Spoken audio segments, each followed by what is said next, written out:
Now, Voice, your vote in the presidential election. A new warning tonight from the federal government about the dangers of rapidly changing technologies.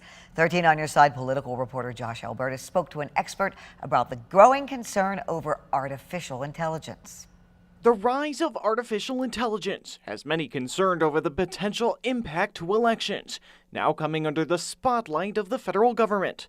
On Monday, ABC News reported it obtained a federal analysis compiled by the Department of Homeland Security warning about the quick advancements in AI technology and how it could affect our elections. I think the bad actors, both foreign and domestic, are getting more sophisticated in using AI and new technology to make it even more convincing to the unsuspecting voters. You might remember this story we did about AI last year using this video we quickly created using just a photo in an online AI tool. AI users can now more easily than ever manipulate images to make it appear like someone is saying something that, in fact, they never did.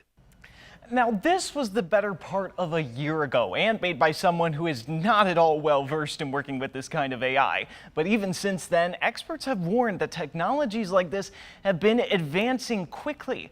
Local, state, and federal officials, they've said, are going to have plans in place to make sure they can adapt and protect our elections. One of the big things is education.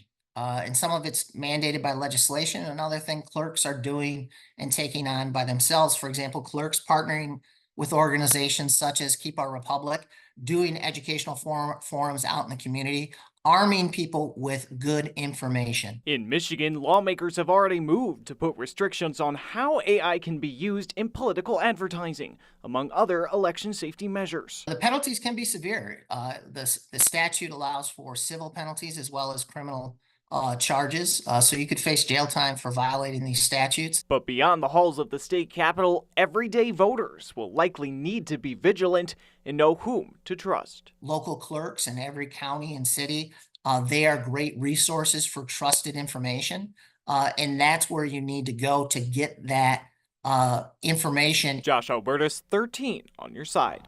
Josh does join us. And Josh, you said the state's already taken some steps. What are those? Well, the state did pass a law, Juliet, that took effect earlier this year that now requires disclosures on political ads being run in Michigan if they are created using AI technology. But experts have told us throughout the last few months that voters do need to be cautious of what they see online. And this is something we're going to be following throughout the election season. Thank you, Josh.